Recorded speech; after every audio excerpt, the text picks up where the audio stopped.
Hello, welcome back. Just while I'm on stream, check the camera, check the microphone. You can see everything on Streamlabs. Visual volume level down here. Ready to go. Yeah. Welcome to Lazy Saturday stream, starting somewhere in the middle of the day because so relaxed today for some reason. It's just a Lazy Saturday stream. Not much to say, really. Before I start, I'm just gonna start pretty much. Still debugging part B of the second project of MIT's Distributed Systems Labs. Check the story so far, just bottom or just on my Twitch page.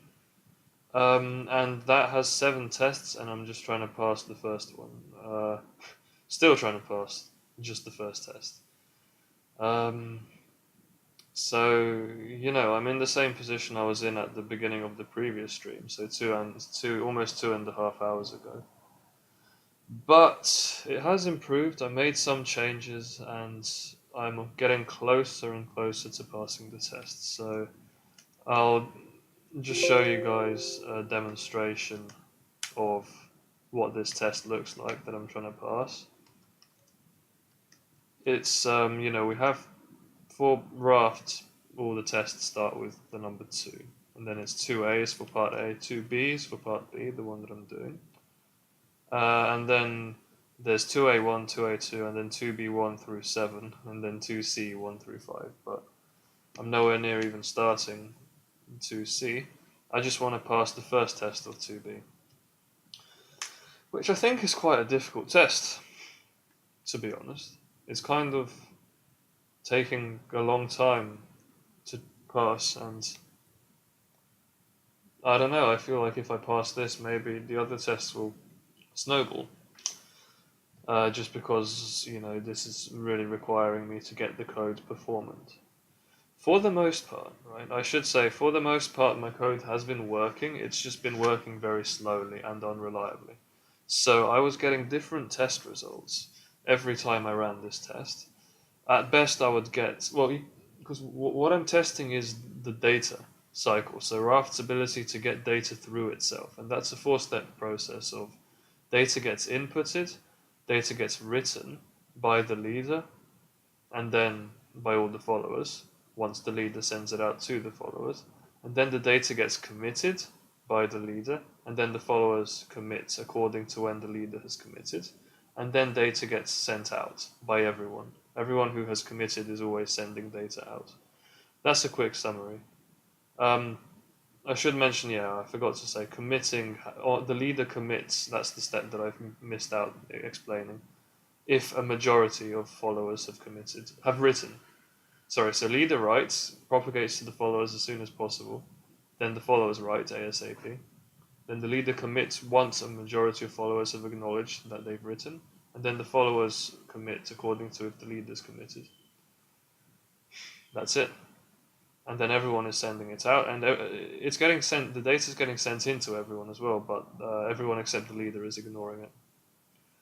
And so these are the logs. Writing just means adding into the log. Committing means incrementing this index, which specifies what the last commit was. And so this test passes 3 pieces of data through this cycle. And so the first piece of data, as you can see here, has been written by everyone and committed by 3, which is invariably the leader, which you can tell because 3 is the one sending append entries, which is the message from leader to follower. But all the followers are failing to commit, and so that's the bit that we're going to debug next. So this is, much improved compared to how it was last time, 2 days ago, at the beginning of my stream. This test is always functioning the same way, so pretty much every time I run it, the leader, it gets to the point where the first piece of data is written by everyone and the leader has committed it. So the problem we have here, you can see every time, the leader has committed, but the followers have not. Before it was like, sometimes the data wouldn't even get written in any of them. Sometimes it would only get written in a few of them. Sometimes we'd get this situation. Sometimes we'd get a better outcome where actually the best outcome I've ever had is that all the followers also committed, sorry. And so all these numbers were 1. And then the tester was saying about how 200 failed to reach agreement, i.e. the next piece of data. So that's the best I've done. I've just about got onto the second piece of data. But now, that was so rare. I mean, it was usually not even getting to this point. But now, it's regularly, every time I run it, it's getting to that point where it can... sorry, let me just carefully move my internet cable because it's quite delicate. Okay, all good. Put some slack in it. Yeah, I've had the internet cable fall out, so I need to treat it very carefully. Because I'm in my room and there's no Wi-Fi access, so I'm streaming via Ethernet, and the Ethernet cable is broken. It drops out if I'm not careful. But now it's fine, I think. See, camera's still working, mic, and then it says here live for however long. So hopefully Streamlabs knows what it's doing. So 0 dropped frames. Yeah, so every time I'm getting the same test outcome. Okay, well, no, this time I typed it wrong. It should be 2B1.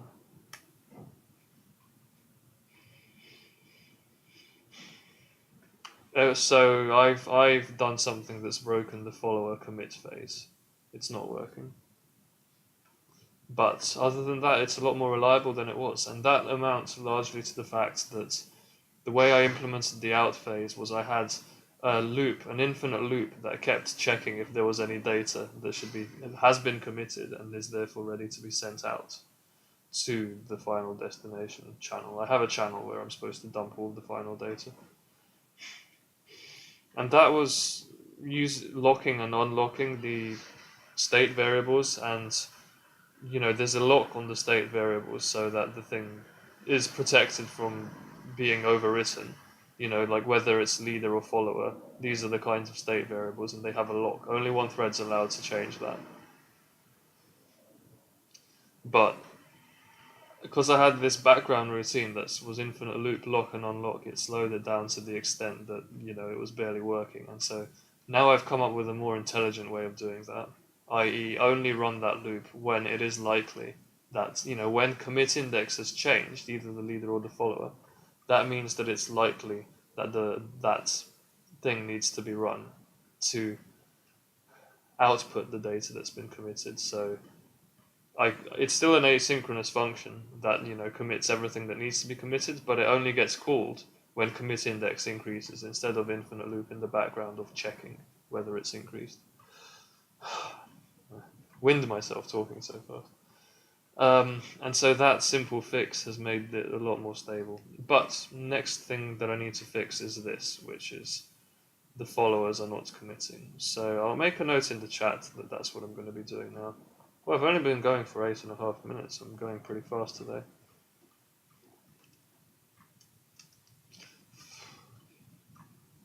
Petril outside. Followers not committing. Camera, mic. Everything's working. Petril. Mic, yep. Petril. Alright, let's try to fix that then. Seems like a simple enough bug. Followers are not committing. Do we have any idea why?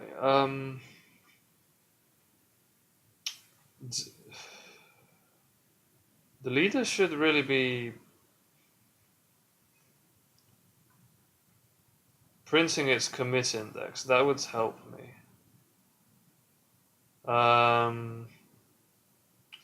Let me put that information. So you see my print statements here. The H minus is printed at the end of every heartbeat.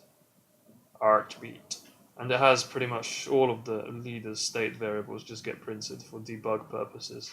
What I'm not printing is the leader's commit index. So I'd like to print that first before I do anything else. So let's fix it. So H left arrow is when... never mind. H right arrow and H left arrow are like intermediate statements for the heartbeat, but H minus is at the end of the heartbeat. See, just before it, unlocks the lock on all the state variables and then runs the next heartbeat. So what I'm gonna do is remove the word index, because I know what all of these are indices, and so if I just remove the words index, I'll save enough space to hopefully be able to log the commit index as well. So I'm gonna just do that here. Commit. So I'm logging the commit index, which is going to be rf.commit index. It even has its own name. Match index and next index are actually arrays of indices, but commit index is my own commit index. The leader does not keep track of the follower's commit indices. It only needs to know the follower's next and match index. So match index is basically what the leader thinks the follower has last written. Sorry about the scrolling left and right. And next index is what the leader thinks it should be sending next. Commit index, though, is only about the leader. And last log is the leader's last written entry. So, okay. That's nice and simple. So we should be able to debug quite cleanly by doing this. Let's go ahead and do it. I'll debug into an output file this time. So, like, do the test and then write the results to out. This is the Linux notation that does that. Then I'll just click here and debug the thing. Easy peasy. Test is failing for the same reason it's always failing. Let's have a look at the post heartbeat statement. Oh, another thing I should say. Last sesh, like, not only was I always getting different results, but there were constant re-elections. This test is completely stable, so there's no need for any re-elections. If a leader can assert its dominance, it should be fine. But back when I was lagging my program just from having that infinite loop that I was talking about that was locking up all the time, there were timeouts happening all the time, because that's, the timeout happens on a different computer to the leader. And then it calls an election, and then the leader loses leadership, and everything gets messed up quite badly. So let me just budge the mic a bit. Thanks. Sorry. I get a bit obsessive about having the mic directly pointing at my mouth. Don't know if that even improves the sound. Probably doesn't. But now you can see, request votes are happening, but when something gets elected, leader gets elected, then the request votes pretty much stop, and it's just append entries all the way. That's how it should be. It's completely stable. The thing is working stably, and so really it should be quite close to passing the test now, because all the election chaos is gone. All the instability seems to have disappeared. It's just the right phase is not working out for some reason. So almost there. I think I'm going to be so pleased when I pass the first test for part 2B, because honestly this is extremely difficult and the biggest challenge I've encountered so far with the entire distributed systems project or umbrella of projects. The hardest thing that I've done is pretty much implementing part B of the Raft project, which is this thing 2B. And so if I get even one of these tests passing, I'm gonna be happy. Let me just blow my nose. I've become a bit stuffy.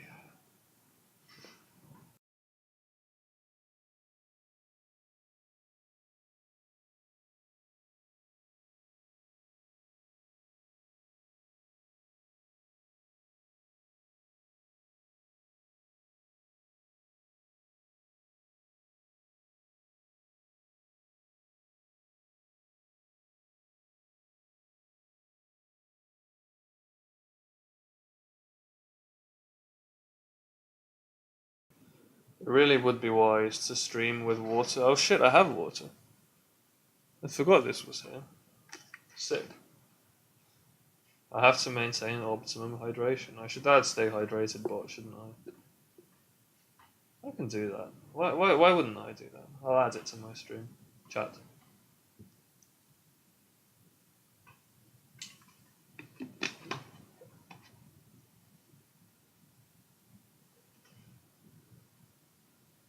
Okay. There's a ton of people who run bots in Twitch chats without permission. So I always see, for example, in my chat, camera mic, yep.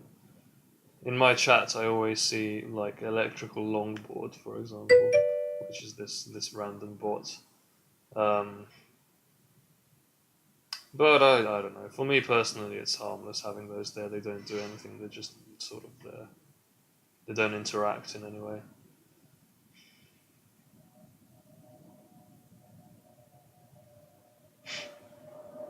What's up? What's up? Welcome back. I haven't had a chance. I think. I mean, if I've misremembered who you are, I'm sorry. But I think you were the guy who I was going to check out the stream page to take a look at the AI projects. Welcome back. I've actually made a lot of progress. This test is still not passing, but my program is so much more stable than it was, and I think I'm pretty close to getting it to pass.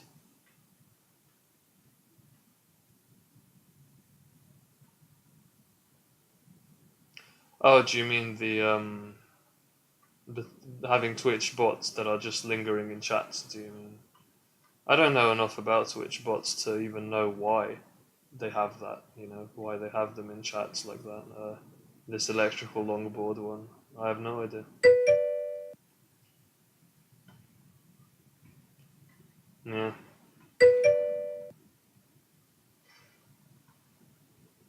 Fair enough. But like, is it for me personally? I was saying it's harmless because I don't even notice them. They don't do anything. So I don't know if it's like, if it's about collecting data or something. Like, why do you think it's uncool? I'm curious.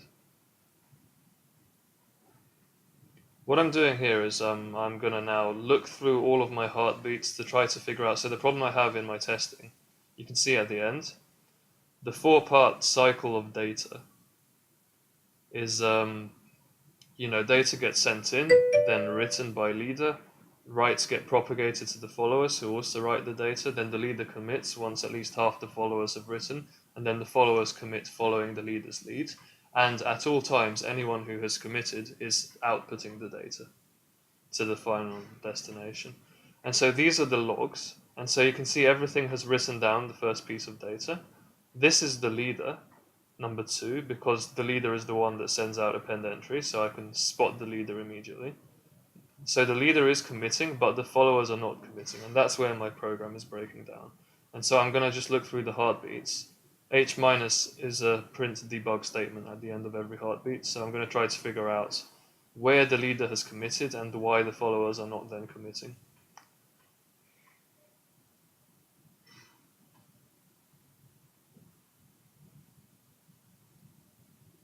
Yeah, I understand that.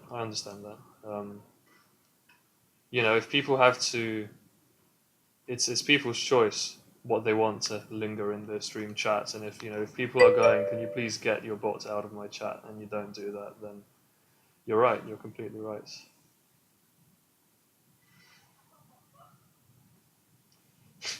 Yeah, distributed systems is just like that. It's just such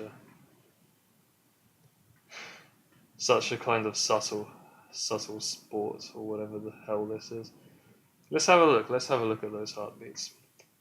Commits is really what I care about, because the follower is not going to be committing until the leader commits, and this is the leader's commit index. So I need this to get to 1 for the followers to be in a chance of committing. That was quick. This is only the second heartbeat as well. So this notation is, I haven't described it very well, but 2 is the server number, 1 is the election term. So if 1 is the election term, that means the election was as stable as it possibly could have been. The first election worked, basically. And then 2 is the second heartbeat in that election term by this leader.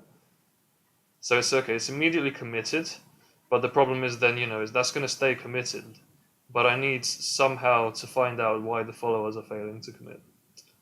So I'm going to have have a think about that now.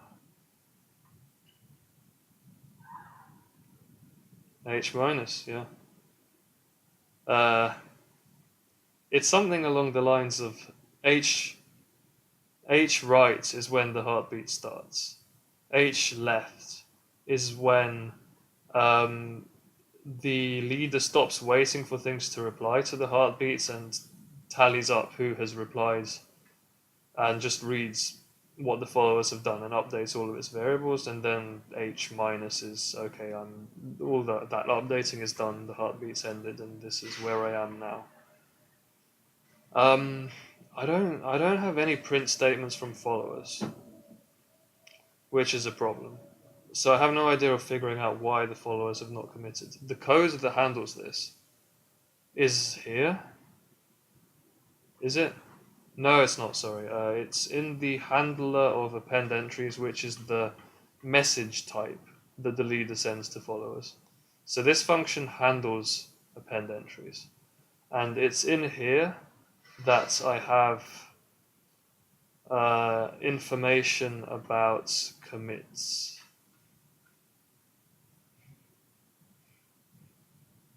Update commit index. Yeah, nobody much is committing, unfortunately. So leader commit. What's the simplest way of doing this?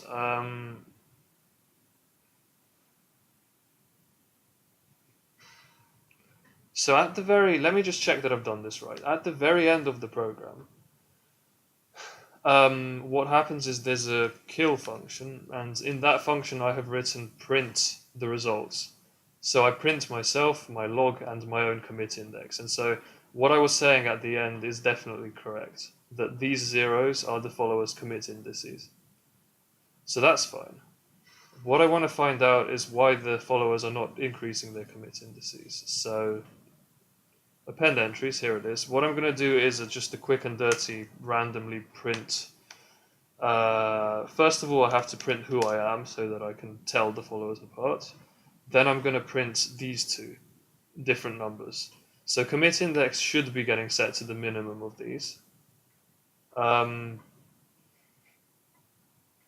let's go ahead and print these two numbers, followed by commit index to see if it's updated. So we're going to get a fuck ton of print statements here, but in principle we only need to start reading after the leader has committed, see immediately what happens after that, and then we'll probably be able to spot what's going on, right? So leader commit is this should be the same as the leader's commit index, but this is actually what the leader has sent the follower via its message.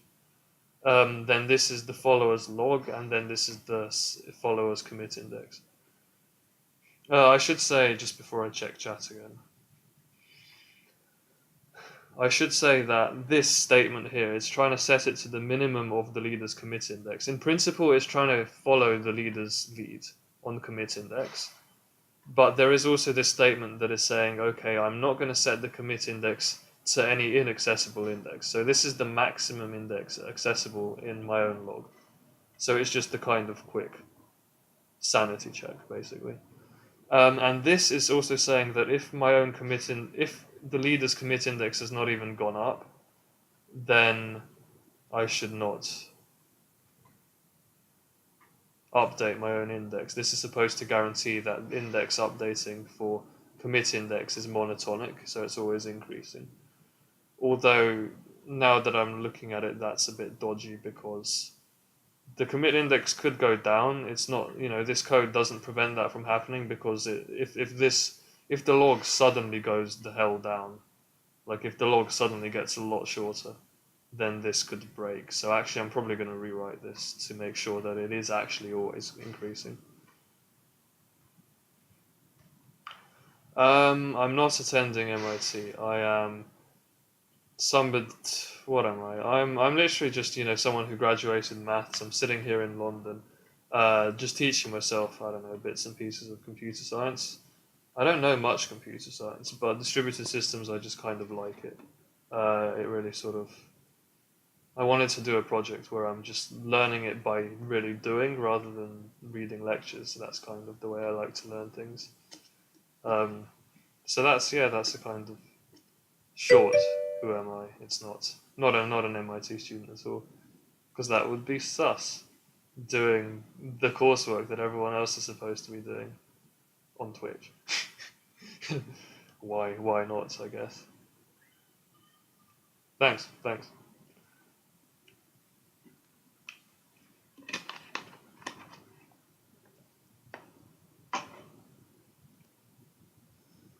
Um, this, do you know, I don't know if I want to make the code, I'll tell you what, I'll make the code slightly more complicated just to make it more logical. So I'm going to split these two statements apart, right? And so I'm going to do nested if blocks. And it'll become clear why I'm doing that in a sec.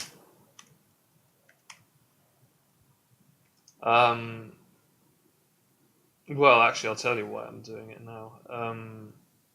Wait, how should I write this? So, new commits index is going to be defined as this thing.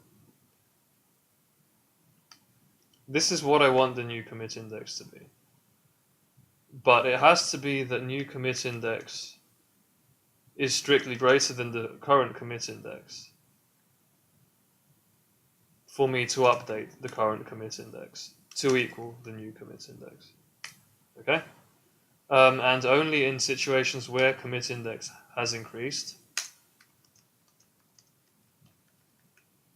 do I run the apply entries code, which in my previous session, apply entries used to be running in the background, constantly checking if commit index increased, and it would infinitely loop, lock and unlock the state variables, and that's what was causing all the instability. So that's gone because I'm now triggering it at only in positions where commit index has definitely increased.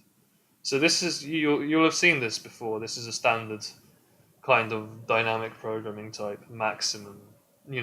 Set it to the maximum, increase it if it's possible for it to be increased.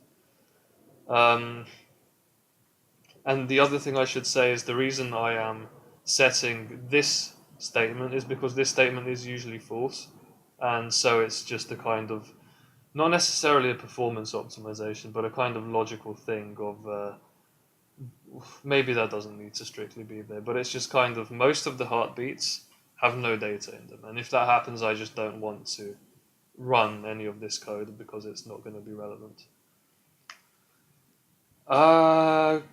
Did I delete? Oh shit! I deleted my entire print statement. That's not really a massive problem. I'm just gonna reprint it here. So I'm gonna print. Okay, I'm gonna print what the new commit index is. Actually, I'll tell you what. I'll print absolutely everything because I want to one-shot fix this. I'm gonna print the current commit index, the new commit index, and then also to debug my minimum function, which, by the way, I had to customly write because Go doesn't natively support taking the minimum of integers, which is a bit tragic. But I mean, the minimum function, there's no way that doesn't work. But just in case, I'm going to print absolutely everything here. Camera, mic, and therefore, yeah, it should be pretty simple to debug this now. Now that I've written it out this way. Let's find out why it's going wrong. So I'm going to run the test again, flick to the out file, and find the first heartbeat that has resulted in a commit. Here it is, and then see if we can read all the sort of raw statements from the followers on why they are not. What is going on here? It's not printing anything, is it? Do you see any print at all? So it should just be a number. Okay, just to make it completely clear, my new print statement here is gonna have like some new, it's gonna have an exclamation mark, double exclamation mark, just so I can immediately control F to see if it's working. Just find it in the test there. Alright, please, let's go. Reload this file because I'm paranoid. Double exclamation mark. Oh, okay, it is happening. See, we have some double exclamation marks. Oh, it's happening immediately. Okay, so commit. This is a bit strange. If we look at how the heartbeat is working, the edit that the leader does to the commit index is here, and that follows the left arrow message. So how is it possible that with a commit of 0, a commit index of 0, that means that this should not be happening, right? Because the leader commit index has not been incremented. No, sorry, what I said is wrong because this block of code runs if there is any data. So in any situation where there's data, this block of code runs. So oh shit! That's it. That's it. Have you spotted it? This is the problem. This is for fuck's sake. So what's happening is this heartbeat here, the one that this heartbeat transmits data, and then that data gets committed also in this heartbeat. But then future heartbeats, because the commit happens in the same heartbeat as the data transfer, future heartbeats there is no data transfer, and this update only triggers if there is data. Which means that this is kind of relying on everything happening in the same heartbeat, which is not going to happen, and is not something I should be asserting in it at any rate, right? That's just stupid. The program should be free to get on with things at its own pace. Okay, well that checks out. To be honest, I think that's going to fix everything. So ditch this if statement. The commit index update runs absolutely all the time, every heartbeat, even if it has no data in it. We should still run this in case the previous heartbeat had data in it, and that means that maybe now we need to synchronize commits in the next one. Not everything happens in the same heartbeat.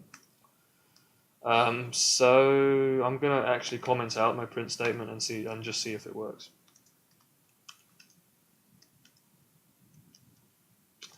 Let's send it into out again. All right, check. Scrolls to the bottom. Done. Sick. The whole thing worked. All right. Well.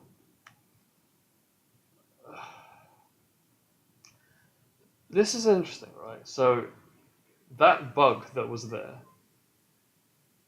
was probably there before yesterday. Sorry, the day before, when I fixed this thing up so that it was running a lot more reliably. But it was probably triggering because the write phase was so unreliable that data would constantly be being sent to everyone, and so like backlogged commits would be being resolved in sort of later heartbeats, because those heartbeats happened to have data because writes were still happening. But once I made it stable, one write would happen at most, because it was stable. Only one write needed to happen, and therefore the thing was not only was it unlikely to happen, but it was literally impossible. It was never gonna commit because it was designed to only check that if data was being sent in the same heartbeat. If you see what I mean. I know it's a little bit messy and confusing, but test passed, done, absolutely gassed to have done that. Sick. Okay, that took 5 hours to fix. This is not easy. This shit is not easy at all. But I've managed to pass test 2B1. Only the first test, but it is passed.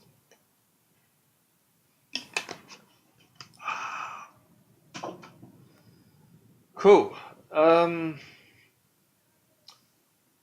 That's it. One thing I'm going to do is optimize the code slightly.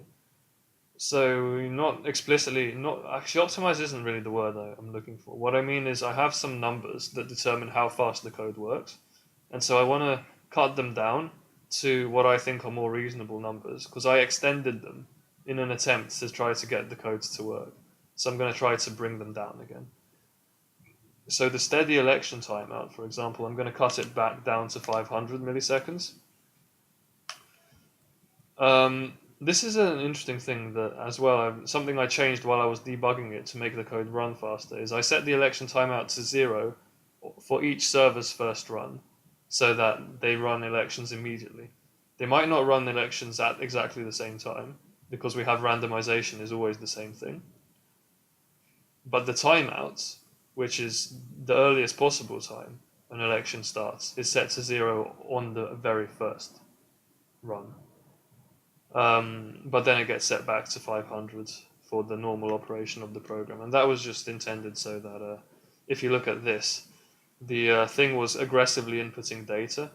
And so what I did was I made the votes happen earlier so that something would become leader earlier. And then the next time data was inputted, it was just, it made everything go faster, basically. Gotta go fast. Gotta go fast. So I've cut it down to 500. Let's just see if that still works. 500 is what it used to be.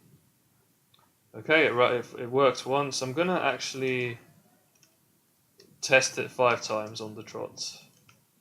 So I'm gonna copy and paste the test and just this should be go test run, shouldn't it? Sorry. So yeah, copy and paste this. Go. Ding. Go. Ding. Go. Ding. Go. Yep, so it's independent of RNG, it's just working. Let's do test 2. Let's do test 2.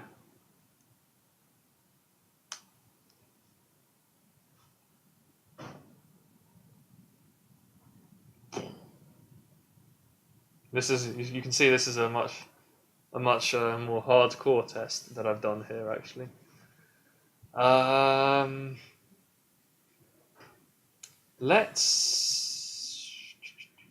you know what I'm gonna do? I'm gonna be brave. Not even brave, just kind of let's just see what happens. Let's YOLO it basically.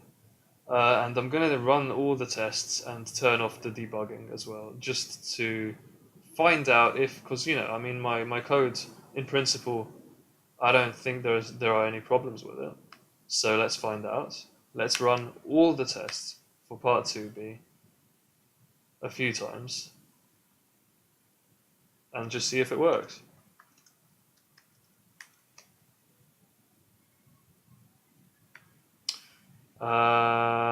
What I will do though is perhaps increase the delay after the kill switch, just because I'm paranoid that the tests are going to interfere with each other, and I really don't want that to happen. So I lock all of the states variables of the first of the instance of the program I just tested at the end of the test, which is when kill runs. And that means that the program just hangs because most of the program depends on accessing the state variables, and so if I lock them, it just hangs. And that's a kind of alternative to closing them because I can't close the program between tests as a result of just how Go and MIT designed this shit. So I'm gonna have 200 millisecond sleeps, which should add approximately 1 second to the test times, but it will hopefully make it more likely that the tests will just pass first time and that they won't interfere with each other. So yeah, let's magnify this all the way up and just enjoy.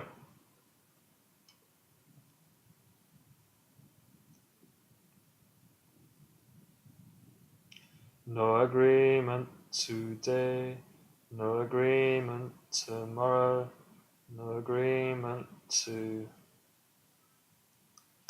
How's that song go? That's just no agreement today and no agreement tomorrow, isn't it? Rejoin of partition leader, that's a very difficult test. Ah, crap. Okay. One of the tests failed.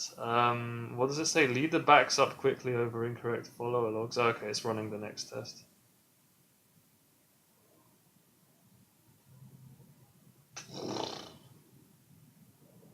Dear Lord. Okay. Well, for something that was as complicated as this, I guess passing all the tests was a bit of a optimistic. 7 tests, so passing all of them was a bit optimistic. So we failed 7, we failed 6, and we failed 5, but we managed to pass 1, 2, 3, and 4, if I'm reading this correctly. What I will do is manually run each one. Let's say we run each one twice, or if they're fast enough, 3 times, just to make sure that's where we are, and then we're gonna pick out the test that is not working, and yeah, I'll just run them twice because else it'll take a bit too long.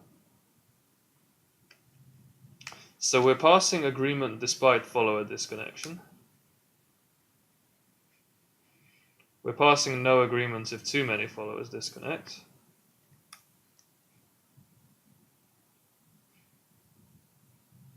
And the last test is we are passing, what is it called? Concurrent starts.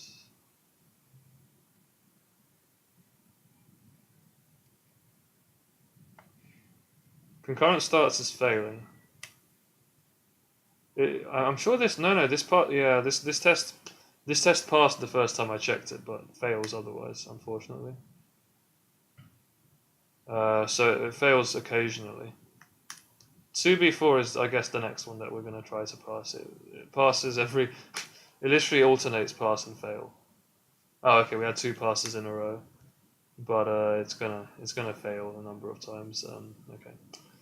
That's where we are. 2b3 and 2b2 are reliably passing. I don't know how many times I should run these tests to be absolutely sure that they are passing. With something that is RNG dependent, I guess, it's always possible for it not to actually be working.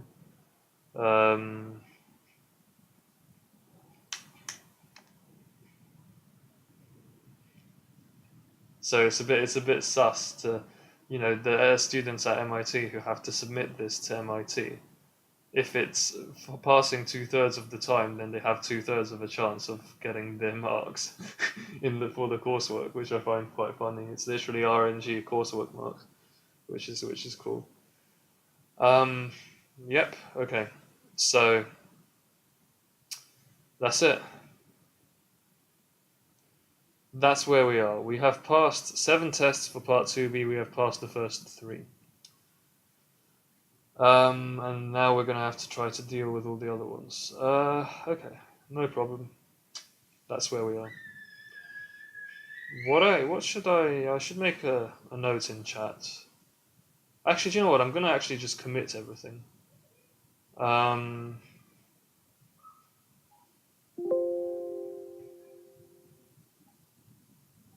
Turn debug back on, and yeah, just commit everything to GitHub, because, I don't know, I'd like it to be kind of updated at the point where we've passed the first 3 tests.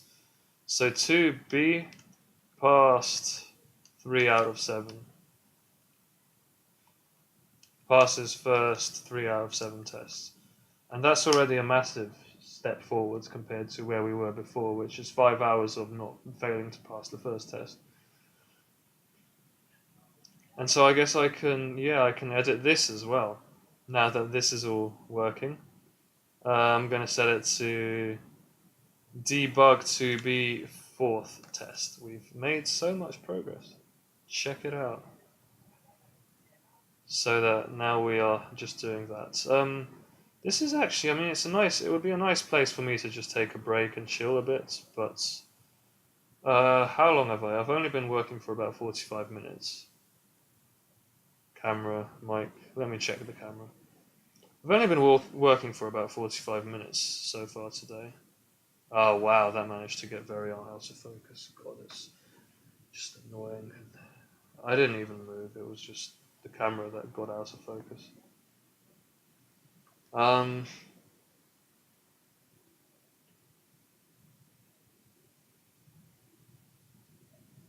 Manually focused camera, what is this, the dark ages?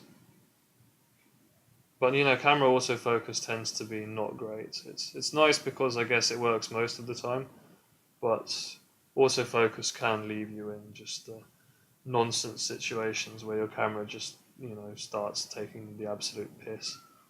But manual focus is okay, but if it's so easy for it to get out of focus, actually, to be honest, camera, mic. I don't personally mind having manual focus if I can focus it using my laptop or some software or something, rather than having to twist the physical camera. Like if there were a cable that had buttons I could press, like from a distance, because having to reach over and adjust focus is difficult because you want yourself to stay in the same place. Your face, the thing that's in focus, should stay in the same place, and then reaching over can distract you, it can move you out of position. The hand being in front of the camera can fully change the exposure and mess up the focus levels, and so yeah, it's a bit messy. Alright, I guess a quick break is in order after I've done those first three things.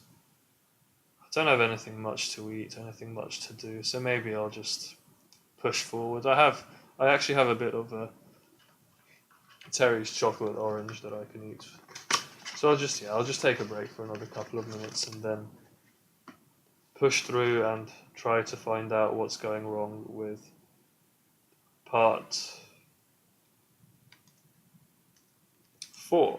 2B4, that is what I am testing now. And I've turned print debugging on again, and so, you know, we're going to be able to sit down and have a look through these. This one fails. We need one of the ones that fails. And so we're going to try to find out what happens. Concurrent start test.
Right, let's get to it.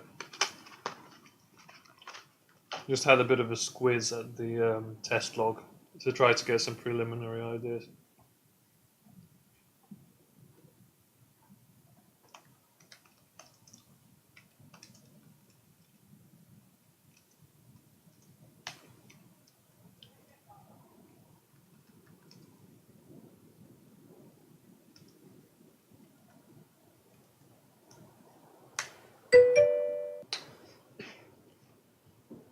So yeah, about to start on test 4, having just done test 1, 2, and 3. I finally managed to pass those. This is the log for test 4. So I just ran go test run 2B4, so test 4 of part B of project 2, and here it is, chilling and out. I don't know anything about this test. It says it's about concurrently starting Start, by the way, is the thing that is used to send an entry into Raft. I'm reading this and I'm noticing I don't have any input debugging. What happened to my input statements? Oh, here they are. I do have input, okay. So basically looking at this shit, somebody manages to get elected. And so this is the default situation. One is sending out heartbeats, it's completely working. How many servers are there in this cluster? 3. That's nice and simple. So 0 and 2 are getting reset to follower. It's all working completely normally. What has happened is 1 has received 5 bits of data at the same time. Interesting. So these are the bits of data 1 has received. 1 is the leader. Everyone else has also received this data in principle. Oh, no, it hasn't. No one else has received the data. In real world, others would also be receiving the data, but in a manner of speaking, we've already tested that. That only the leader receives data, and that's all working correctly. So this tester is intelligent enough to pick the leader, which is 1, and yeah, send it 6 bits of data at the same time. So what's the problem? Well, I mean, it says last log index is 6, which is correct because last log index was previously 0, and then we appended 6 different things to the log. That's fine. So what's the problem? Well, it says here next is 7, and match is 6, which means that everyone else, because 1 is the leader doesn't. This is 1. Sorry, I should say this is index 0, 1, and 2, corresponding to servers 0, 1, and 2. Same here. And 1 is the leader, and 1 does not update its own index, so that's fine. It's just the leader keeping track of the followers is what we care about. And this also looks correct, as in next is 7 and match is 6, so the leader thinks everyone has committed the first 6 entries and is due the 7th entry, and so that's fine, and then 1 outputs all of these as well. It outputs its log entries in order, as do 0 and 2. That's all absolutely correct because they've committed everything as well. And so at the end of the test we have entries 1, 100, and 1, 100, 102, 103, 104. That's absolutely fine. And it says here command 104 missing in...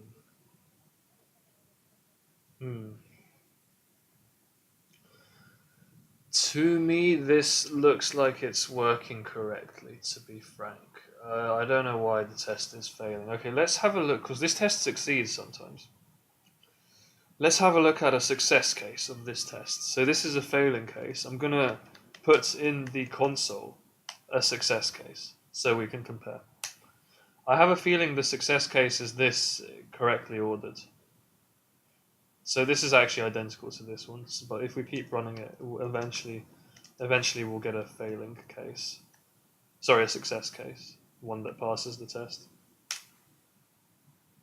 I'll have to read through the source code of the damn tester in order to figure out. It seems to always be failing now. It was passing every other time, if you recall, and I haven't changed anything. Just keep going until it fails. Until it passes, sorry. Because, yeah, we are getting, because it's concurrent, we are getting the logs in random orders.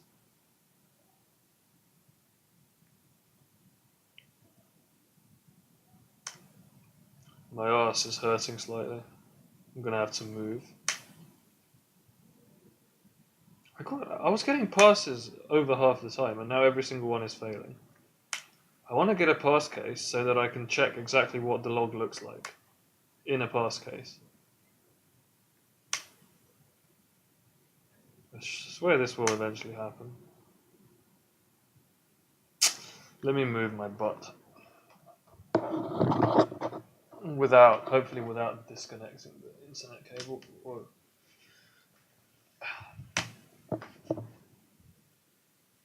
Okay, new position. Oh dear, this position is contorted as fuck. No, it's not too bad.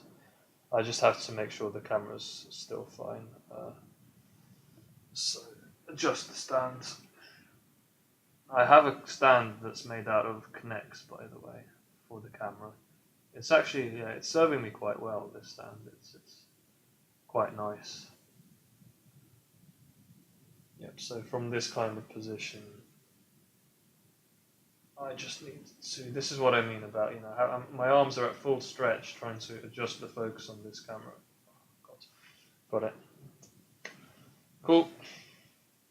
Wiku.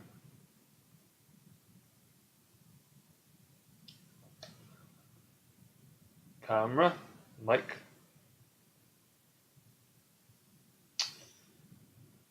Ugh, what the hell is this? Okay, looking at all the failing cases, I'm pretty sure the pass case is the one where these are in the correct order. As in ascending order. Wait. Pass case? What? This looks the same as all the other cases. To me. Do you see a difference? So a fail case is 1, 101, 100, 102, 103, 104, and the pass case is 1, 104, 100, 101, 102, 103.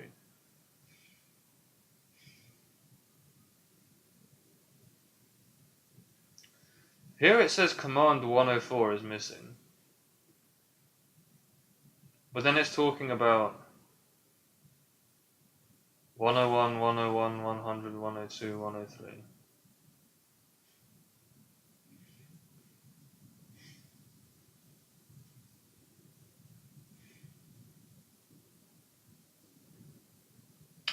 I'm going to have to read through the test.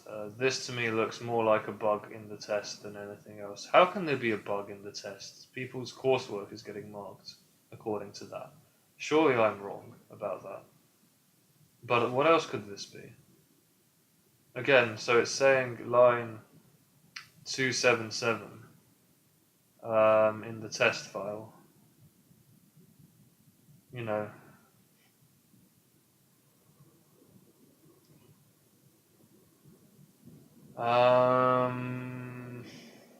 What's it talking about?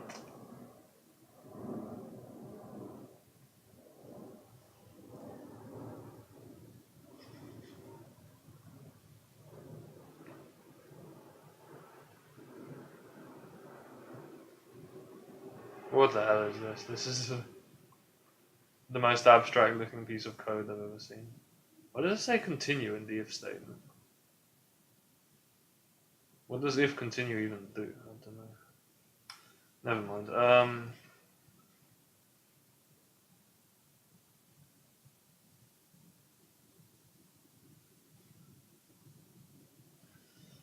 So what I care about is, what we're doing is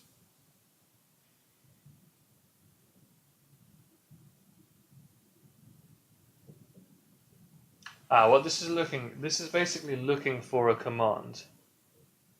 So it's saying, X is missing in the command list, right? And so that's what you see here. 104 is missing in the command list, and this is the command list. So that's cool.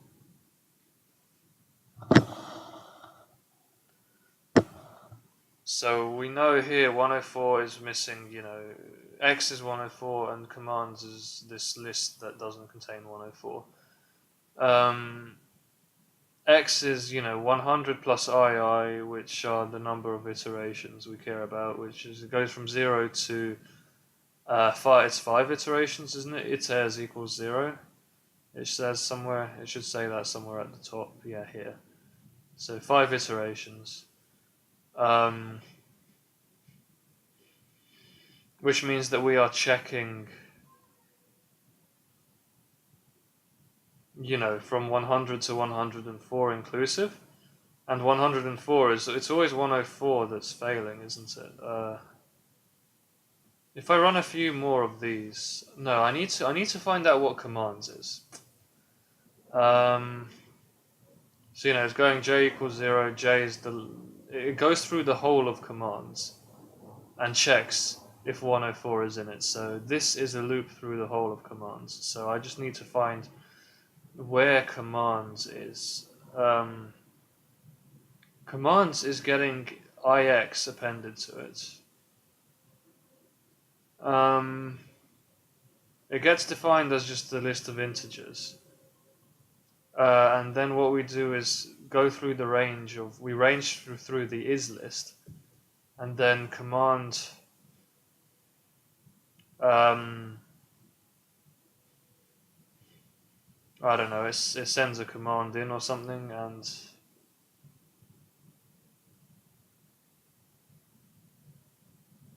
ix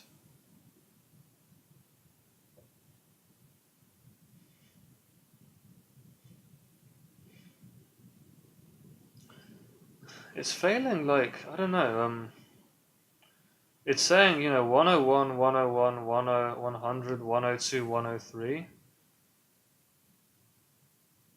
But what it needs is the 5 iterations of command from 100 to 104 to have made it into this list. Instead we have 101 twice. How is it possible that we have 101 twice in this tester? So we can isolate, the point that I'm getting at here is we can isolate, this command list in the tester, which I don't know about, and it's always command 104, I think, that's failing to get in. And it always says 101, 101, and then... So there are always two 101s, and 100, 102, 103, and command 104 is always missing.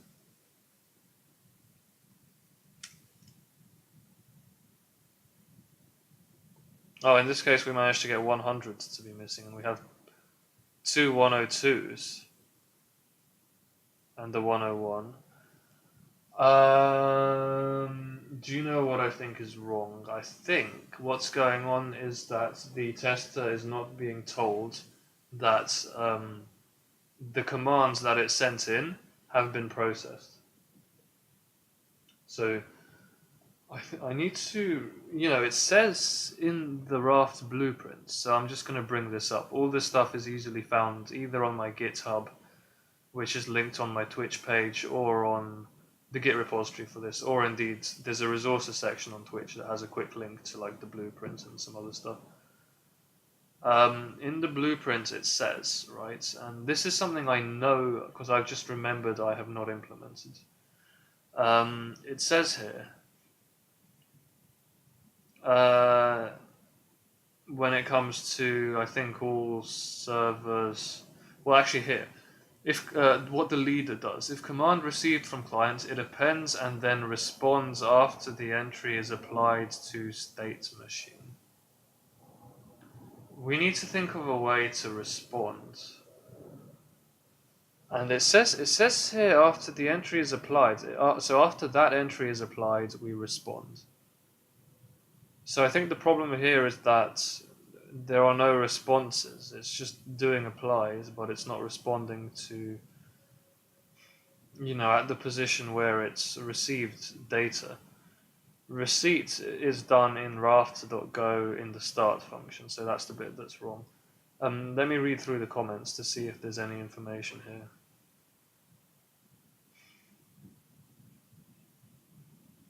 Well, it says return immediately, so...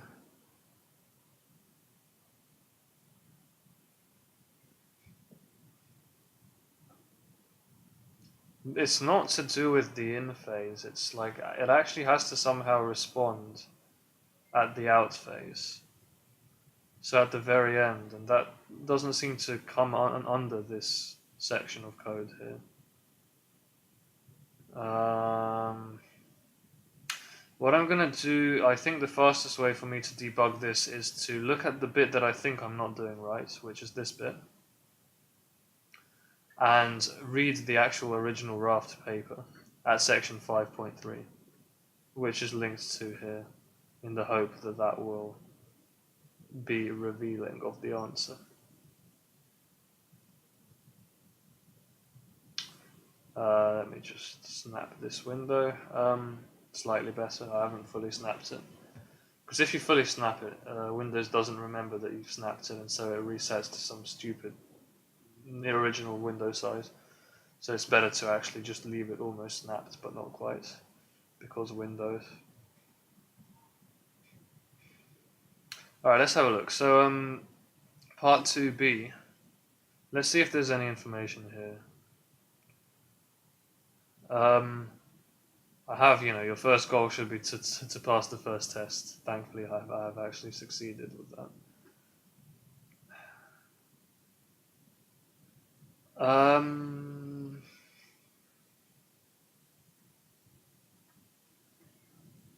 Yeah, by the way, just as an aside, I now understand why this is the election restriction, because I had to edit the vote request section in order to implement Part B, and that was something that was mostly done in Part A, vote request, but I had to restrict when votes were given. I had to tighten the criteria, and I guess that's what it means by election restriction. And I tightened them according to this, section 5.41, which I actually read through before doing it. So I have no problem with any of this. None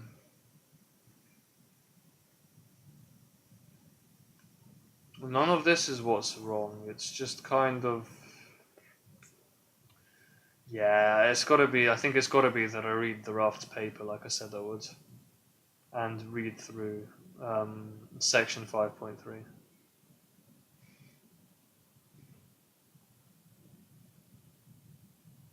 Are we sure it's 5.3? That this is referenced to when it says respond after entry applies to state machine.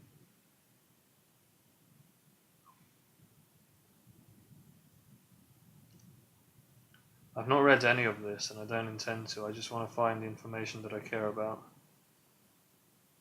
I'm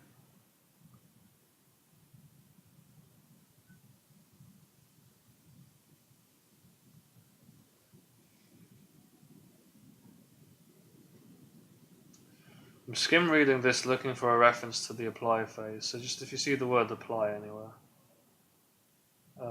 Should I control F for apply? I'm not sure that's going to work.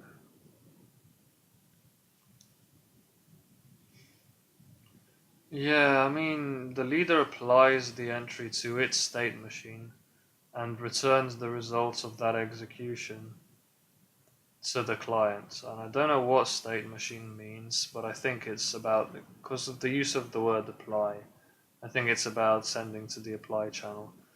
But literally everyone sends to the apply channel, but apparently it's only the leader that should be responding to the client.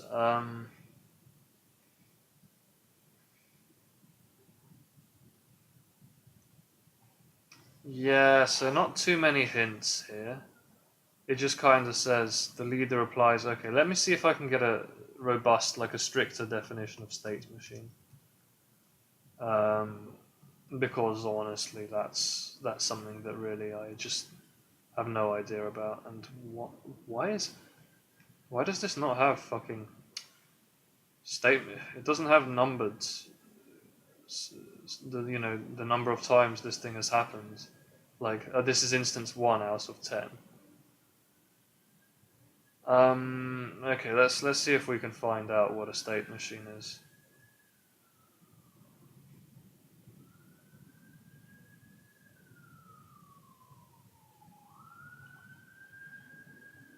Uh-huh.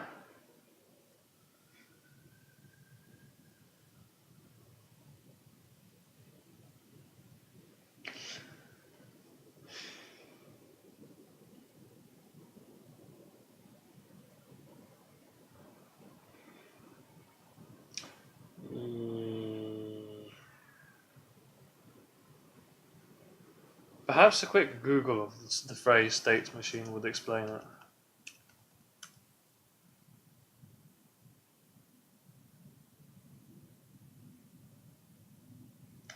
So I guess what it is describing the algorithm as a whole using the word state machine, and then yeah, replicate a state machine.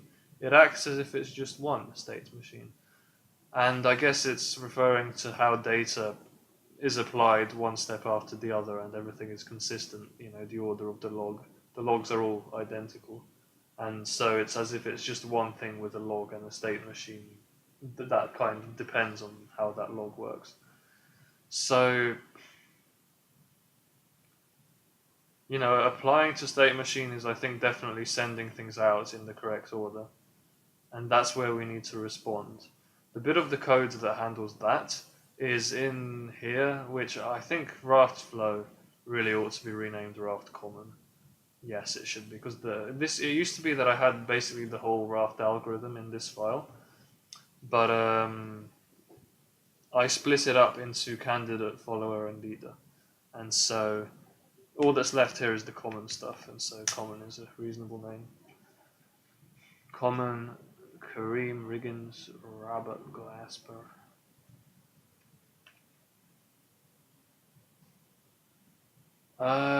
So yeah, here, you know, apply entries, things are going out to the apply channel. This is no longer true, thank God, because that was really slowing shit down, having every server permanently run apply entries. It's only run when it's needed. This is the thing, the code, I'm pretty sure it's working, but like, there's some detail that is making the test fail, and so I think part of the detail might be that it's not registering that it's successfully processed the command, even though, like, surely sending the command into apply channel is good enough. Also, is it not highly sus on another note? I think I might be wrong in what I'm talking about, because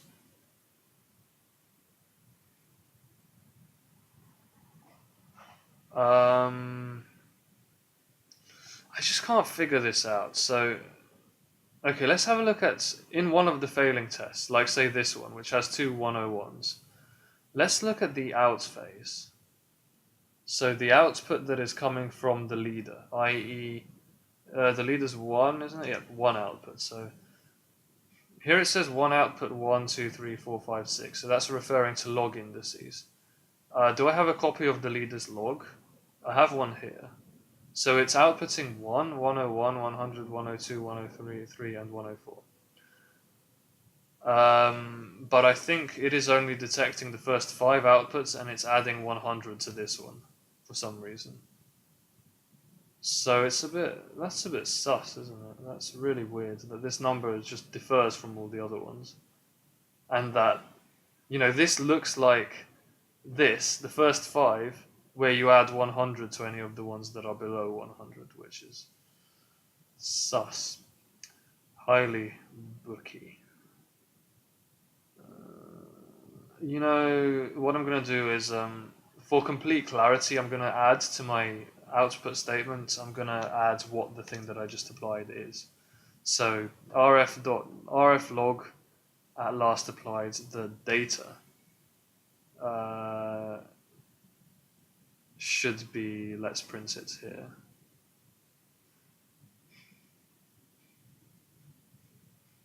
So it's last applied colon data. Okay. So this should make it slightly more robust. We'll know exactly what's, from the perspective of my program, we'll know exactly what's going on, and then we just have to, investigate the tester, sorry. Fuck this. I wanted to put this in the fucking output file. Go. Get settled.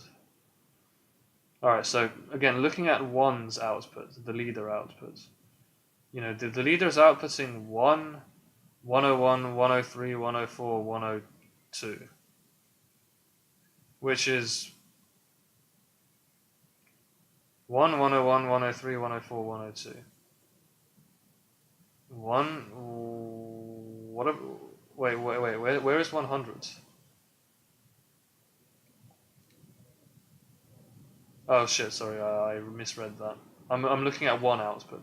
1, 100, 101, 103, 104, and 102. 1, 100, 101, 103, 104, 102. And so it is outputting the correct information. But why is it... Should it be outputting 1? Why is the tester inputting 1 if it doesn't want it to be output? Like, if we look at the order in which things are inputted...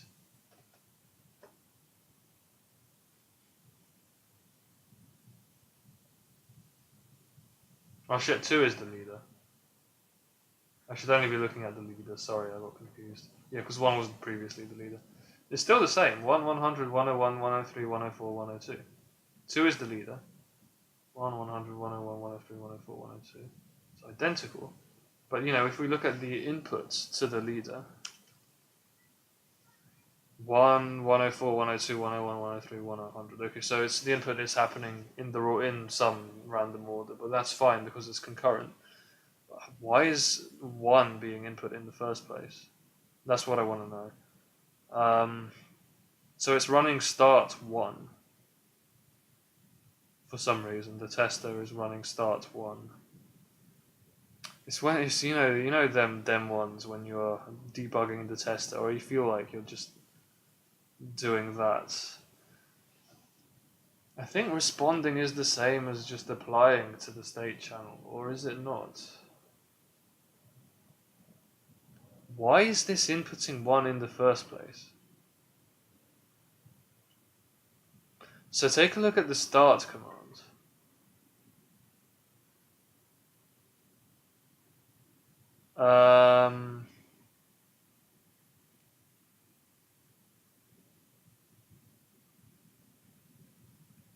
Yeah, so it inputs a 1. You know, it sends it into the leader. It runs a leader check.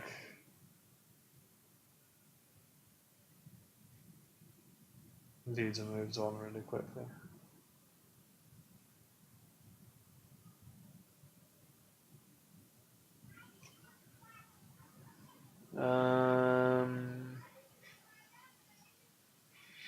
So it inputs 1 and then does 5 iterations of yeah, in my code I don't use sync wait group at all. It's something that's used to wait for lots of threads to kind of sync up.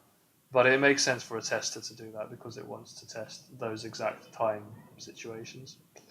Whereas your program, you don't want it to depend on that kind of thing. You want it to be a bit more dynamic. So use Go channels and stuff, you know, such and such. Camera, mic. Camera, mic. So yeah, I don't know. It does send the number 1 in, and then it just kind of what does it do? 5 iterations, wait group.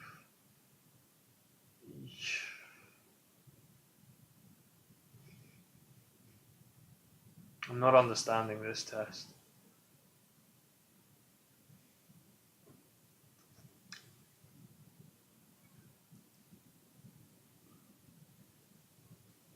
I mean, there's a lot of complexity in this test. But like commands is really what I care about, and the commands that are getting appended are just like...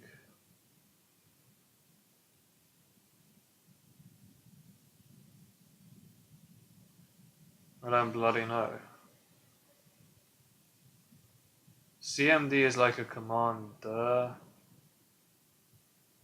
And then we get IX by running commands, this thingy, with an integer type. And so we append this list of commands, which is... What does wait do? Wait for at least n servers to commit, but don't wait forever.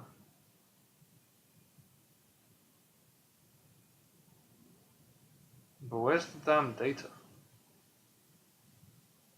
This test is so useless, it's not telling me what's wrong. It's just saying, okay, we have command 101 twice, even though, as far as my implementation is concerned, Every number has gone, it's gone in once and it's come out once, so I have no idea why this test is failing. That's just so frustrating. Yeah, maybe I should have just taken a break. I'm getting kind of sleepy again. I'm happy that I have at least done, I passed the first 3 tests, but I have no idea what is wrong here, because looking at my debugging log for my own program, it seems that everything is working correctly. In the sense that it's doing exactly what I expect it to do in terms of the data it gets in and the data it sends out, but the tester is just for some reason giving me very different results.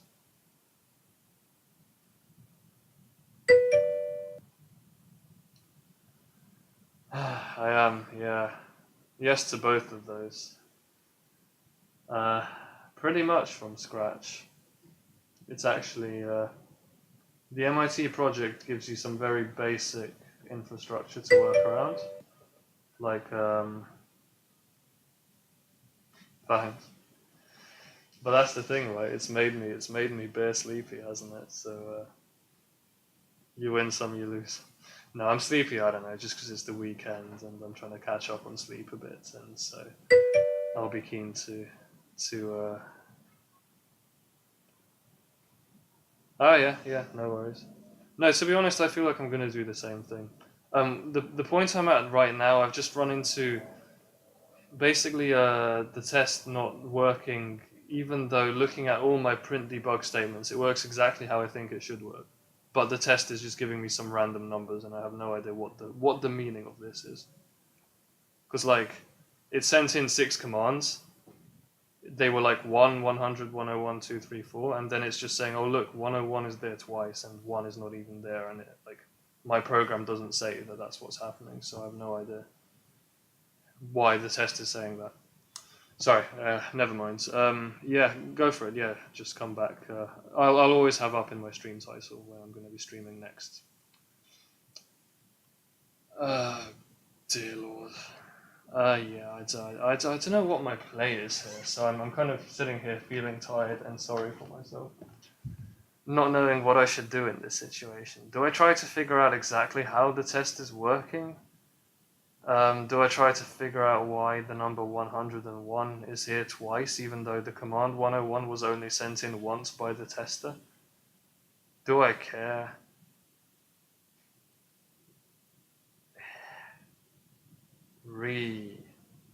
Why is 1 not here? You know, it sent the number 1 in here. And yeah, sure, it's supposed to commit 1, but like, it does that, and then it does all this shit. But like, if looking at my debug log, its input, you know, the tester has input all 6 of these numbers at the same time, and Raft has correctly processed all 6 of them at the same time within like 2 heartbeats. It just sorted them fully and output all of them in the same order they came in. No, not the same order they came in, but that's fair enough because this is concurrent inputs. So like, why? Why is 100 missing from this list? I shouldn't be looking at 2 tests at the same time. That's confusing. Sorry. This is the test I'm looking at now. 103 is missing from this, which has 3 100s in it for some reason. So, do you think the problem is that numbers are just appearing in here repeatedly when they should not be? Okay, that's okay. Fair enough. That gives us something to go on. I'm going to have to debug the tester and try to figure out in what circumstances a number can appear 3 times in the same list. So here, where it's saying like,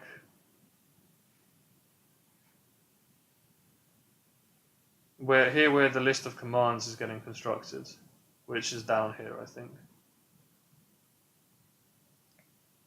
And then we have the wait commands, and we have ix, which is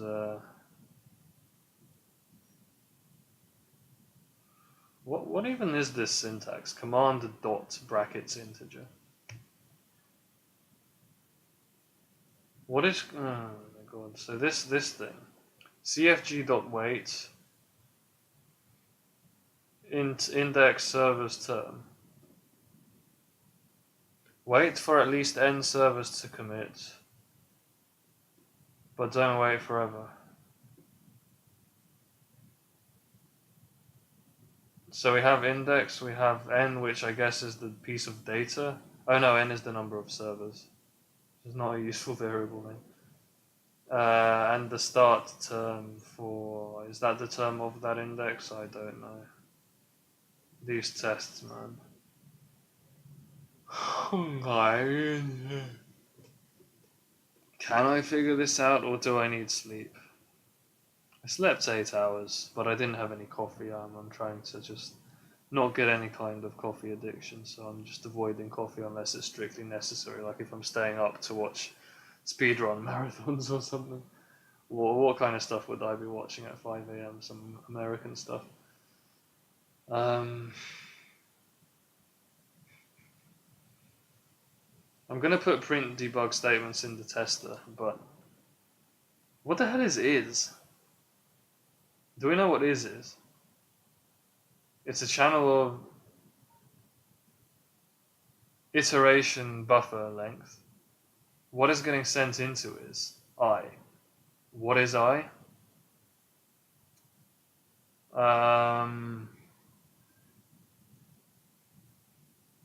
Where is I even?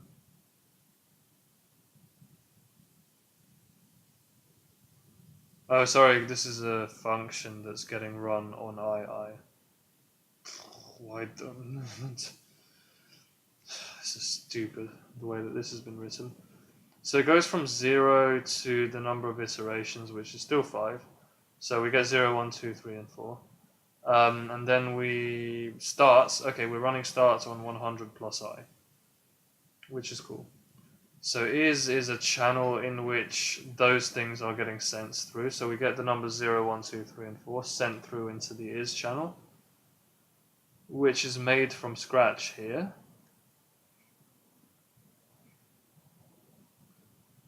Oh god, should I just go ham and like fully print debug the entire tester? Part of me is thinking, yeah, why the fuck not? Let's do it. Let's print debug the entire tester.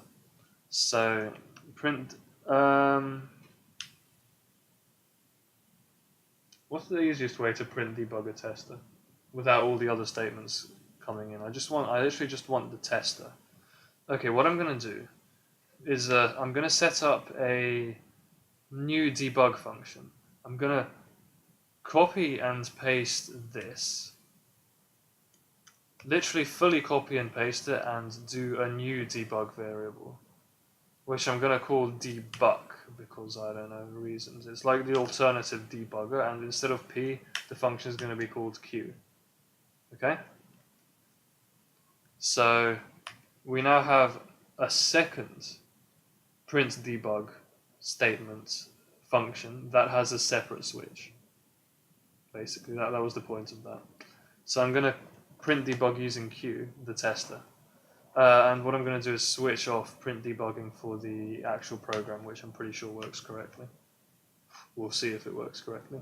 We're going to debug the tester and use that as intuition to find out why the test is failing, and if that has or has not anything to do with my program code itself.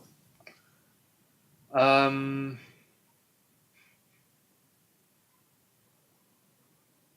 so Q. Is received I.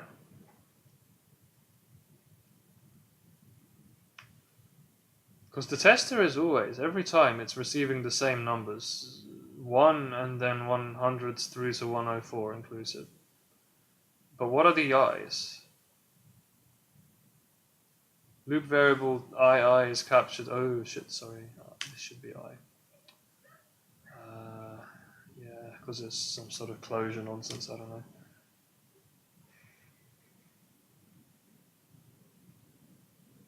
So let's print debug stuff. Why is the tester not printing anything? It should be printing like is received I, surely. Did I do something wrong? Oh yeah, I did. I forgot to make this depend on debug instead of debug. Lol. Funny notation, isn't it? So I should get some is statements. Is receiving some random numbers. It receives 2, 2, 2, 3, and 2. But then the log receives some completely different numbers. So what is I? As in, we're running go on I. Oh, I is returned by start, which is running on 100 plus I. So I is edited here. So it sends in 100 plus I and then sets the result to I. That is such a strange piece of code. Why would you ever do that? So it's setting the result to the index.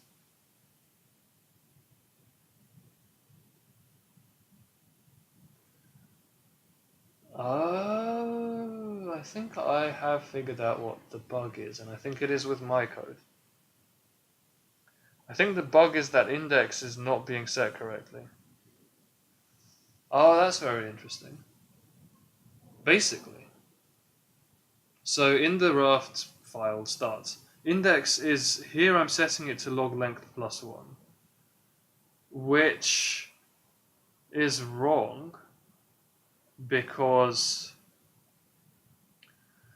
it's getting changed. You can see these numbers here are the indices that my instance of Raft is saying that each of these 5 separate numbers should be appearing at.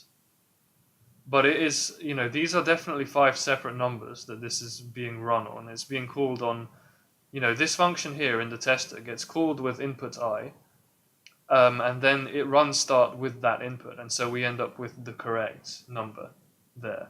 But then I here gets set to the index, so it gets changed, and these are the indices, 2, 2, 2, 3, 2.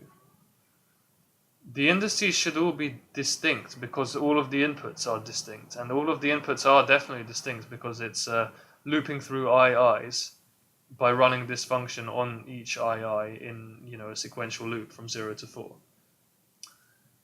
Because iter's is 5. So yeah, we figured it out. I'm not setting index correctly because all the indices should be distinct even if things are received out of order. So let's see if we can fix that. The reason this is happening should be manifestly clear. It's because index is being set here, and the append is happening using that index asynchronously. It's being called in a separate Go routine, which is just not permissible. So I'm going to think about how to fix that. Let me just check that I haven't made my camera too out of focus, because I've kind of lent in. I've lent in a lot here. Let me just fix this up.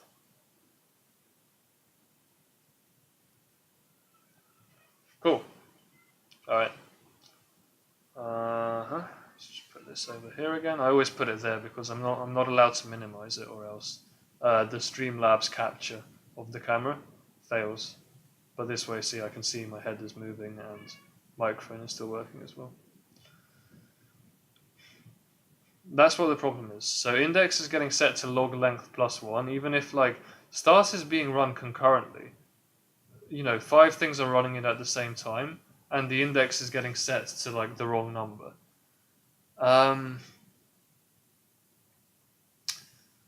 Even though the things have not been written to the log. So we need to write things to the log instantly. Not asynchronously, they have to be written to the log instantly, but this program is not allowed to freeze. It's not allowed to lock and unlock, because start has to return immediately. Wait. Is that a contradiction? Is that I have to choose one or the other option? So either because index has to be determined.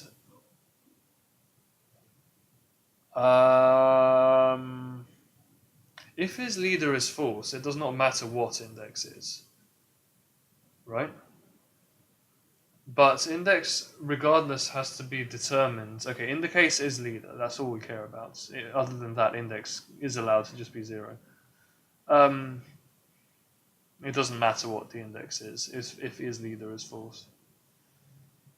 But like, okay, assuming is leader is true, so it's the leader that's doing this. We need index to be set to a different number each time start is called. Start is called, synchronously. Calling concurrent starts causes a problem.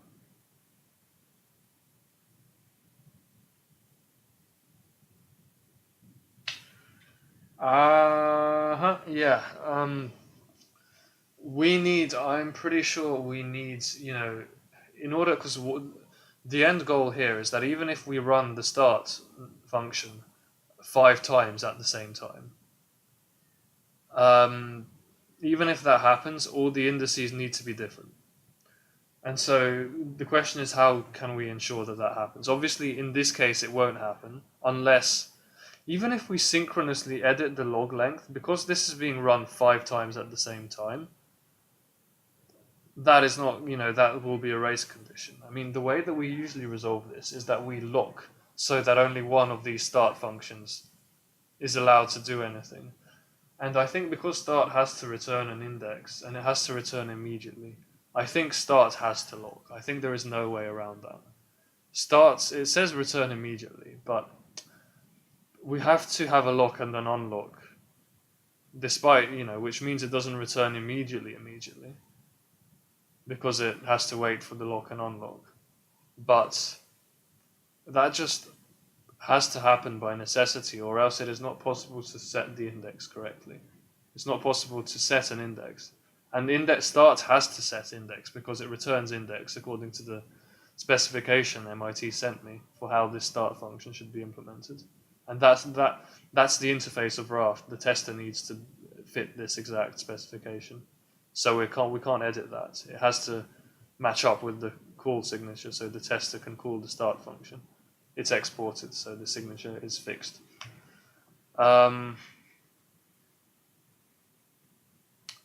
Yeah. Sorry, I always get a bit annoyed with myself for explanations that I'm like, I can explain that slightly better, but like if I keep doing that, I'll just keep repeating myself. So let it wash over. What I'm saying is, start has to return index. And that means it has to set index, and the only way it is possible to set index is with a lock and an unlock. Therefore, this has to lock and unlock. Must do. Because otherwise, you can't figure out what the index is. Because indexes have to be processed one at a time. That's necessary. So, what does that mean?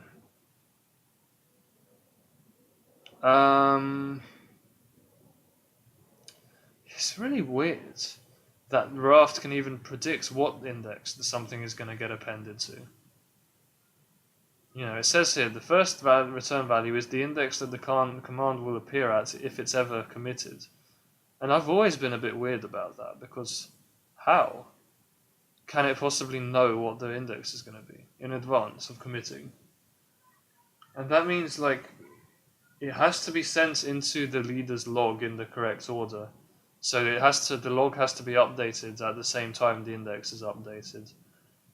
So basically, this has to be synchronous, because we need the index to be updated after the log is updated. We need both of those to happen, and the log can only be changed under a lock, so the lock also has to be there. We should only ever lock if isLeader is true, because otherwise it's completely pointless to lock. There's absolutely no need for the follower to do that, because the follower doesn't care what the index is, because it just returns isLeader is false, and then the other two numbers are just completely ignored. So it basically has to just be like this. The start command sets an index here. after the lock is taken. Because after the lock is taken, only then can we be sure that nothing is going to change from any of the other instances of the start function. So that's where we can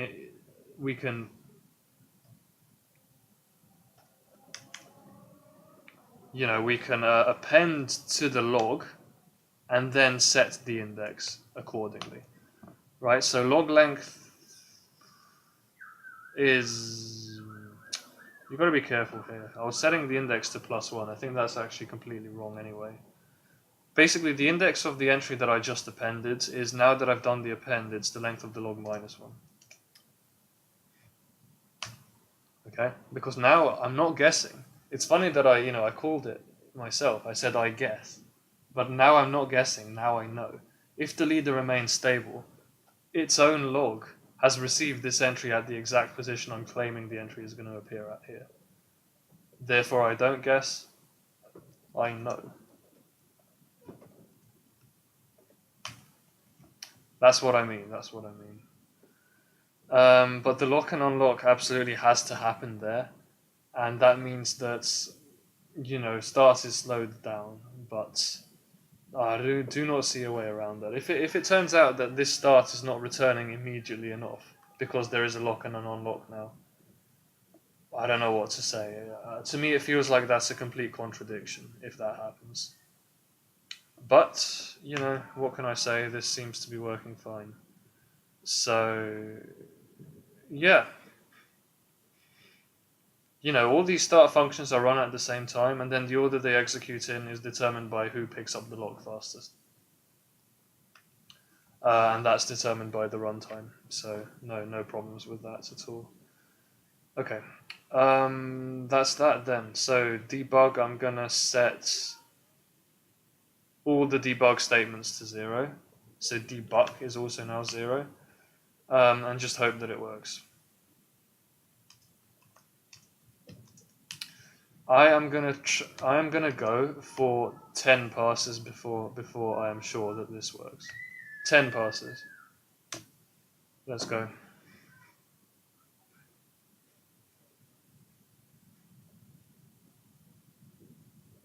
Why is it so slow?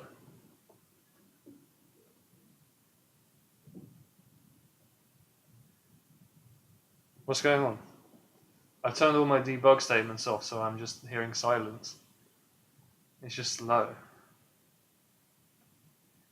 Did I break something? Did I deadlock?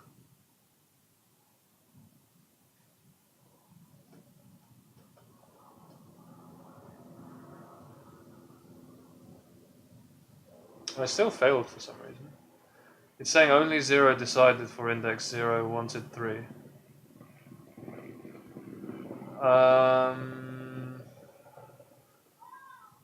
This is just what? As in, these statements are just so unhelpful. Seriously. Okay, I'm going to turn on queue debugging just to check if I have fixed the problem of the different indices. So I'm looking for, because this bit in test, the bit that I'm print debugging with queue here,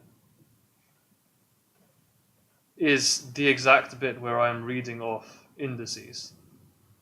And so these indices should be numbers 2 through to 6.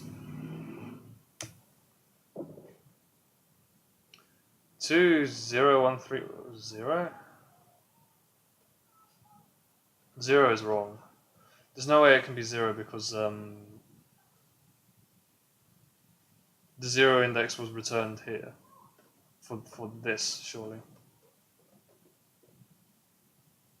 Yeah, 2, 0, 1, 3, and 4 is wrong. It's fine to be... Okay, the good news is we have received these numbers out of order. The bad news is, 0 is definitely not a valid index that should be being returned. 0 is only to be returned if something is a follower, but this is explicitly testing leaders only. And as you can say here, OK is leader, and so this thing should only be working if OK is true. And that's correct in the tester, because it says if OK is false, return. What the fuck did I just do? Oh, sorry, I thought I deleted this line, but I actually just collapsed it and didn't realize. Sorry. Woo! I've woken up slightly. This shit has woken me up. I can't believe it. So yeah, it's received 5 separate indices from the leader, because if it were not the leader, it would have returned here, because OK is leader.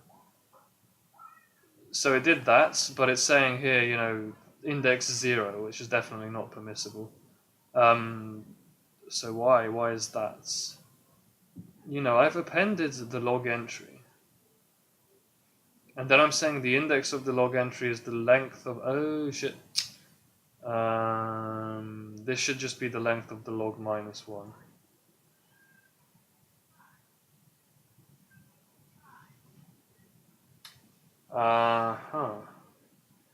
So all that effort I went to edit get state, I may as well just revert that, because log length is now completely useless, because I'm going to have to read off the length of the log anyway. Bloody hell. Okay, understood. Yeah, this is, I mean, I don't know why I didn't just do this in the first place. But yeah, I no longer care what log length is. It's declared and not used. So I'm just gonna, I guess, chuck all references to it. And probably, oh God, I kind of regret now editing getState. GetState used to just be term and is leader, but now I tried to add index in, but index actually does require a lock to be determined, and so you can't just use getState, which doesn't use a lock, I don't think. Oh no, it does use a lock, but oh, if getState already uses lock, then surely start was already slow. It was already locking now. GetState does use a lock, doesn't it? So I'm just, yeah, it does. I'm just gassing about nothing. Talking about that. Interesting.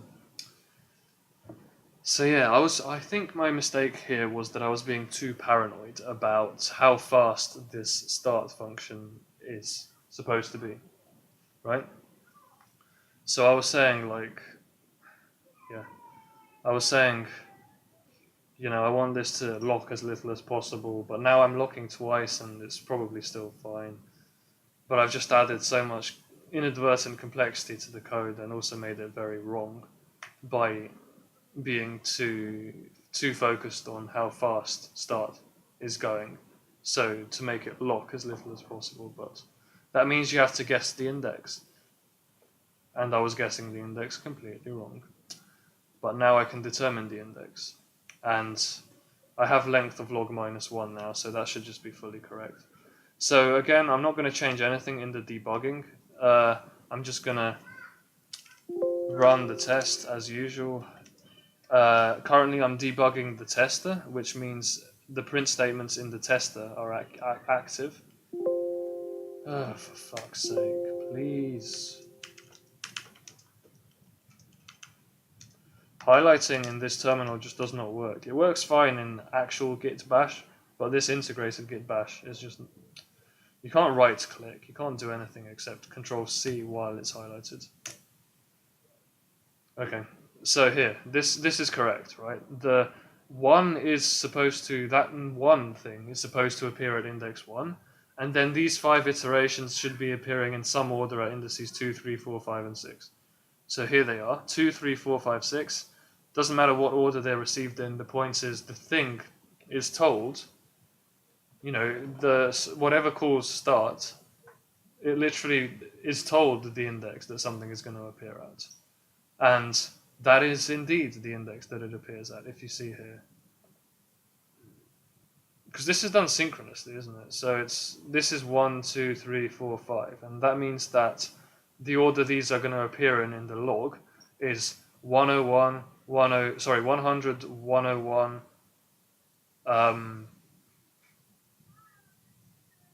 so I want to say 100, 104, 102, 101, 103. That's not what's happened, because this is actually asynchronous, isn't it? Yes, it is. It's asynchronous. My bad. Never mind. forget what I said, for what I was talking about. But yeah, you take my point. That's definitely working. So if I debug it this way, you'll see what I mean. Go test run 2b4. It's just going to print,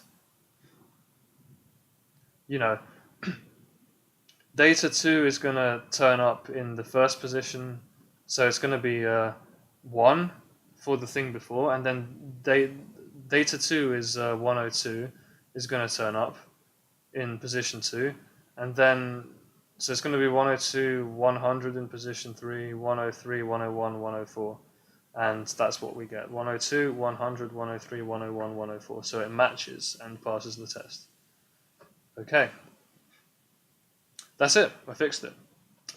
Pat on the back. Turn off all the debug statements and just run the test 5 times to make sure that it's working. Actually, I'll tell you what, I'm going to delete the debug statements straight out of the tester so that I can then just get the original copies of the tests at the end and it still works. So my control F for Q statements, just delete those. These are my debug statements. I haven't edited the test, obviously. I was never going to do that. I am not cheating. Just put in those debug statements. So, yep, the M has disappeared. So test has not been edited. The debug statements are both off, 0 and 0. So let's run 2b4.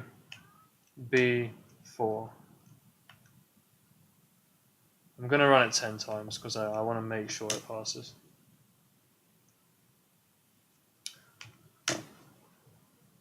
So you'll get to see me spam this test 10 times. Yeah, that's it. Another 6 times. But yeah, basically I fixed it. The problem was that the index was not correct. The index that my Raft server was returning to the thing that was calling it. The server sends in start messages. Right, it uses start to send the data in, the service that's using Raft, the client or whatever. It sends in data to Raft via start. And that returns, not immediately, but pretty much immediately, before the Raft algorithm works.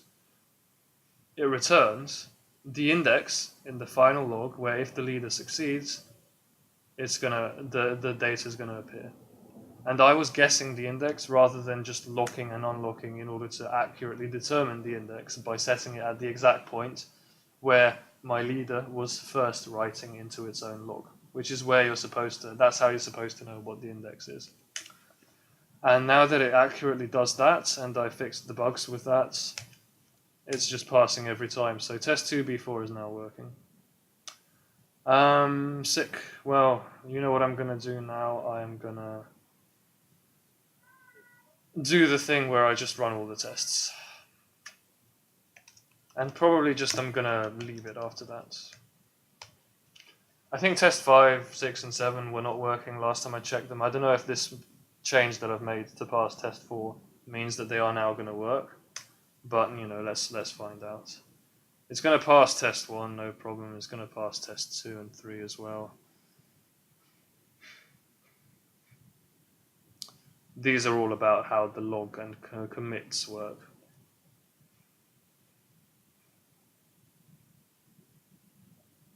Do you think these will pass? It's taking a long time, which means fail. Okay, test 5 is failing because there's a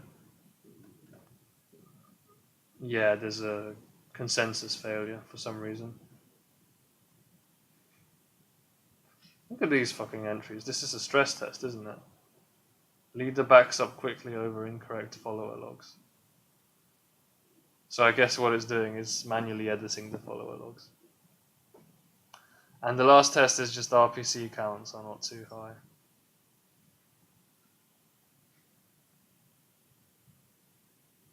Wait, which test passed? I can't even see from the way that this has been written. One of the tests passed here. Test backup failed. So 2b6 failed. RPC counts high actually passed. So test 7 passed. I can just control F the fail statements, can't I? If this even works. Yeah, it's working, okay. So yeah, you can see here, fail colon is what I'm really looking for. So I failed 2b6. I failed 2b6, I failed 2b5, and then yeah, failing 2b4, that's from a previous instance before I finally fixed it. So I'm failing tests 5 and 6, passing test 7, and passing the first 4. That's where I am now, and that's where I will continue from next time. So happily I have fixed 4, so I'm just gonna, edit my stream text. Well, okay, I'll edit that. I'll edit that next time, so it'll be ready for the next session. Happily, after 2 hours, I've managed to get 4 of the tests to pass. That's pretty chill. Neck pain to some extent. I'll have to deal with that perhaps today. But yeah. So I fixed 2 major bugs today. One of them was that. So I'm just doing a summary before I leave. I guess I kind of what have you done today to make you feel good? From Miranda, of course. What was her name? Heather Small. They had the cardboard cutout of her, and they sang that every day to figure it out. What have you done today to make you feel good? Well, Heather, I fixed 2 bugs. One of them was what was blocking 2.1. It was the fact that I had a mistaken condition that was blocking follower commits. I was saying follower commits need to happen on a heartbeat where data has been sent, which is wrong because they happen after data has been sent, but that can be on a different heartbeat because concurrency. So simple when you put it that way. And test number 2 was that bug number 2, was that my Raft interface was returning the wrong indices for where entries were going to be committed because I was guessing them based on the current length of my log, rather than appending the entry to the log and synchronously, and then figuring out the exact index because I have the log, I have control of the log, it's locked. I have my state variables, and they are all under lock, so they're not going to get messed up, and then returning that because I was paranoid about that function not working fast enough because it had to log in order to figure out these state variables. And so those are the 2 things that I've fixed today.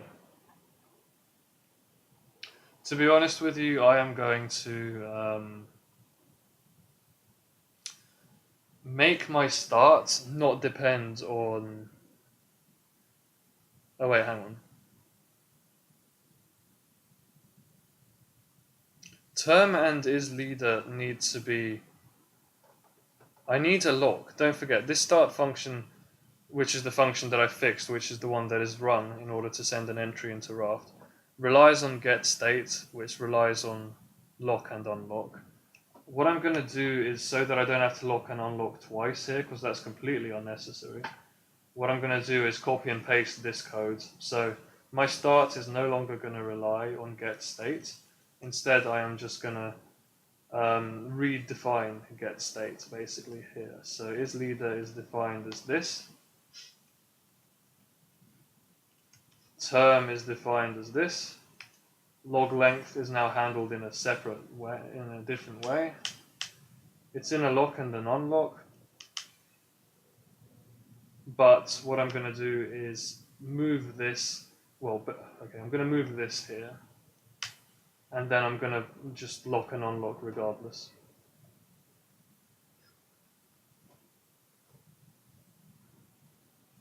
And, just doing a print statement with the lock, that's so minor, I'm just going to leave it there. So I no longer need this. What is the problem with this? No new variables on the left side of... Yeah, you're right, this no longer needs to be defined explicitly, it's just set there. What do you mean isLeader is undefined there? capitals. Yep. And just a quick test that hasn't messed anything up. So all I've done is removed the dependency on that other function, which was kind of unnecessary, and that's reduced the number of locks by 1. Although now this function locks even if it is not leader, but the other function was locking in that situation anyway, so there aren't any extra locks, that's the point. So, I can just run all the Go tests and they're all going to pass, no problem. Test 2 passes, test 3 passes, test 4 passes, and then test 5, 6, I'm failing at the moment, but yeah, you've done well to pass the first 4 tests. That's all that I've done today. Next session is going to be tomorrow evening at 9 PM. British Summer Time, which is UTC +1. So it says here 6:33 at the moment on my time zone. So tomorrow on that time zone at 9 PM. Current situation, I'm debugging part B of the Raft project, project 2 of MIT's distributed systems course. I'm going to, the part 2, I'm still passing part 1, I think. I'm still passing the test for part A, sorry, I should say. And this is part B, project 2 out of 4. Yeah, project 2 out of 4 Raft. Part A, I'm still passing both of the tests for that, no problem. Part B is the bit I'm working on at the moment. I've passed the first 4 tests. I'm working on test 5 now, and there are 7 tests in total, and then I'm going to be working on part C, which is going to require new coding, new theory, new sketching, new everything. So that's the point that I am at now. Passed the tests for part A and 4 out of 7 of the tests for part B. I mean, it's passing test 7 as well, but I want them to pass in order. So I'm just saying the first 4. Easy. Okay. Back at 9 PM. Thanks for joining. If you're lurking, if you're chatting, all is appreciated. And I haven't even said it yet, but I do appreciate people following. It's nice to be interesting because I didn't think that this stuff was all that interesting, but somebody will be able to kind of hang out for, even if it's just for 5-10 minutes, to see a bit of distributed systems. Cool. See you 9 PM. And all the VODs will be updated by then. Yeah, easy. This one in particular is very easy to cut up into pieces. Alright, no walkers, no walkers. Goodbye. I am sleepy still. So sleepy, I'm just not gonna go to sleep, I'm just gonna chill. And top priority is good bedtime tonight.